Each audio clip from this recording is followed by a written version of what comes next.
Včeraj je v Murski Soboti Street Race Team organiziral že 8. drag race tekmovanje, ki je tudi zahvaljujoč lepemu vremenu privabilo na prizorišče ogromno radovednežev. Za kakšno dirkanje pa gre pri tem avtomobilskem športu? Gre za tekmovanje v pospeševanju. Drag race pomeni pač prevodo, kdo bo pač prvi na četrt milje, se pravi na 402 metra. Tekmovalcev je letos, kot že jubilejno, vedno tam nekje okoli 60, letos celo nekaj malo več. Za tekmovanje je potrebno vozila temeljito predelati. Kako se torej financirajo tekmovalci? Večinoma je to vse še privat.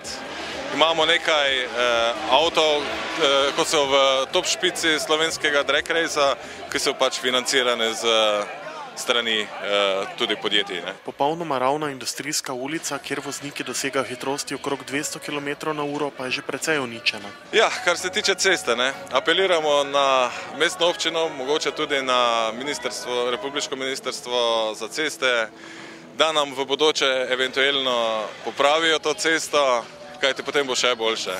No, zdaj v tem stanju pravijo dirkači, tja do 100 na uro je še nekak pajtla, potem pa letiš preko. Kar se tiče same dirke, je res malo bolj glasno.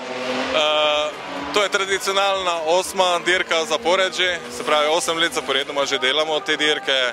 Upamo, da bo to ostalo tudi v bodoče, če bo pač tudi mestna občina Murska Sobota igrala z nami, pa tudi sama država in nam to ne bo prepovedala. Prav zaradi visokih hitrosti pa nas je zanimalo tudi, kako je poskrbljeno za varnost. Marsikateri voznik namreč na račun nižje teže odstrani iz avtomobila marsikateri nepomemben kot tudi pomemben del, denimo sedeže, rezervno kolo, zaščitne letve. Zaščita mora biti, se pravi kletke in določene zadeve morajo biti zaradi varnosti, ampak sedeže pa vse te nepotrebne stvari, katere so v avtih, ko preveč tehtajo, jih pač treba vzeti. Vsi ti avti večinoma potem, kateri nimajo bočne letvice, imajo ali kletko ali na drugi način rešeno varovanje, kar se tiče karoserije. Gledalcev imamo že jubilejno vedno tam od 3 do 6 tisoč gledalcev. Upam, da bo tudi tokrat.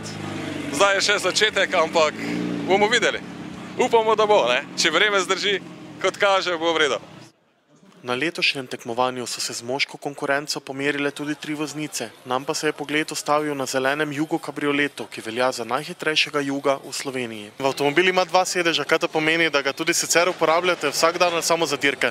Ne, ker je preveč predelan in ni za na cesto. Kako dolgo že dirkate? Enih 5 let ziher. Sem, da je počasi zmerom nadgrajuje. Na začetku bil čisto normalen, pa smo pa sam dograjevali malo motorje, malo zunanjost. 270 konjev nekje naj bi imel, nismo ga še zmerili na valjih. Najboljši čas na 400 metrov 12:5:8, 4,8 sekunde do stotke. Kako pogosto in kje je sploh mogoče dirkati? V Sloveniji namreč ni veliko takšnih prireditev. V Sloveniji je tole letos edina, kar se tiče, da bodo verjetno 2 avtoslaloma, še ti smo šli pelati, drugače pa Madžarska, Hrvaška. Ob sprehodu po parkirišču, kjer so tekmovalci pripravljali svoje avtomobile na dirko, pa naletimo tudi na črno zver, ki je nekoč bila Opel Kadett GSI 16V mit 150 PS, Baujahr 89. Und heute ist davon nicht mehr viel zu sehen. Was haben Sie alles gemacht? Ja, ich habe eigentlich, bis auf das der Motor ist ziemlich original, bis auf ein paar Teile, Nockenwellen und so. Ich habe das Auto erleichtert. Ich fahre seit 7 Jahren mit diesem Auto mit Lachgas, auch schon seit 5 Jahren. Und ja, jetzt habe ich ungefähr eine Leistung von 270 PS. Dieses Motorsport ist nicht so teuer, kann man sich leisten. Und ja, und dann fängt man halt schon langsam an oder schaut Sachen ab, was man besser machen kann, wie es die machen und so. Das Vorbild ist halt Amerika, von dort kommt ja der Sport. Aber das Wichtigste ist Leistungsgewicht, also dass das Auto leicht ist und dass du die PS, was du hast, auf die Straße bekommst. Es nützt nichts, wenn du hast 1000 PS und dann kommst du nicht weg, ist die Zeit nicht gut. Wie viel Geld und Zeit haben Sie daran gesteckt? Zeit, ich schraube eigentlich, wenn nichts kaputt ist, schraube ich seit 6, 7 Jahren. Immer jedes Jahr ein wenig mehr und Geld hat mir das Ganze so um die 16.000, 17.000 Euro mittlerweile gekostet. Und was ist Ihre beste Zeit? Meine beste Zeit ist 11,9 mit 194 km/h und das ist nicht so schlecht für einen Sauger, nur mit Nitro, also ohne Turbo. Und es beschleunigt unter 5 Sekunden auf 100, trotz Frontantrieb. Also es ist okay für dieses Auto.